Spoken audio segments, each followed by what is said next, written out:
For you as a business coach, how do you stay on top of, because you have to stay on top of everything. Not just where we're hyper-focused on our specific businesses, you have to have a broader expertise than just the business owner that's focused on punching our own widgets out. How do you stay on top of those trends? Where do you get your data from? How do you make sure that you're providing the value to those owners that are mired down in the weeds of their businesses? So it's a great question, and I get it in a variety of ways virtually every time I talk to a business owner. And usually it manifests itself in what do you know about the real estate business? What do you know about widget making? What do you know about the restaurant business? Whatever I happen to be focused on.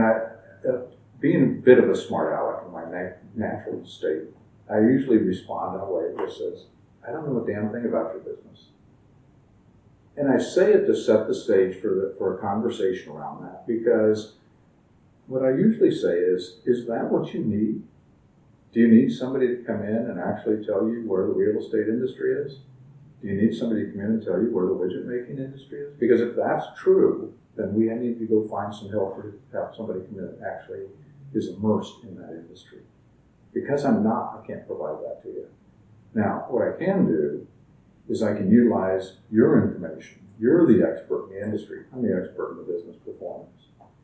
But I can utilize what you know about the industry, and we can leverage the information that's public to find all kinds of information. So, for instance, one of the things that we do, usually one of the first couple of steps that we'll take with a new client, is we'll take 3 years of their financial statements, and I'll take those information, take that information, and I'll do an analysis on those, and I can pull industry information on their particular industry and line it up against what's happening in that in the U.S., and we can see exactly how they perform compared to their peers.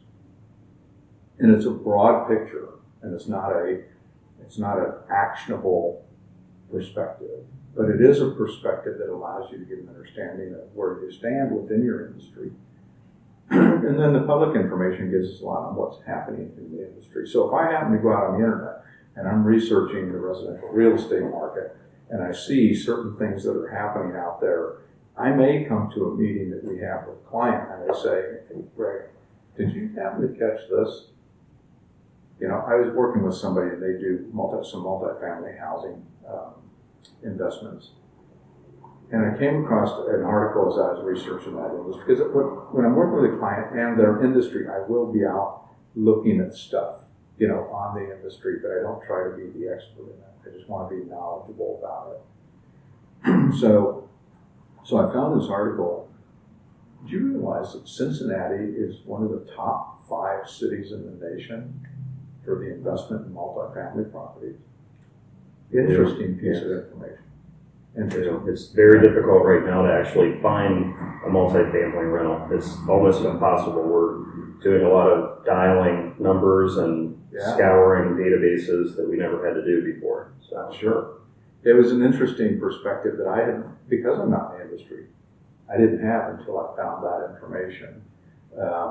And then, in sharing it with my client, he's like, oh yeah, I already know that. And they should already know that. Mm-hmm. So that's an interesting perspective that we have, that people oftentimes when they engage me for my services want me to be, or think I'm going to be the expert that tells them what to do. I'm not, and I'm not. I'm very clear about that.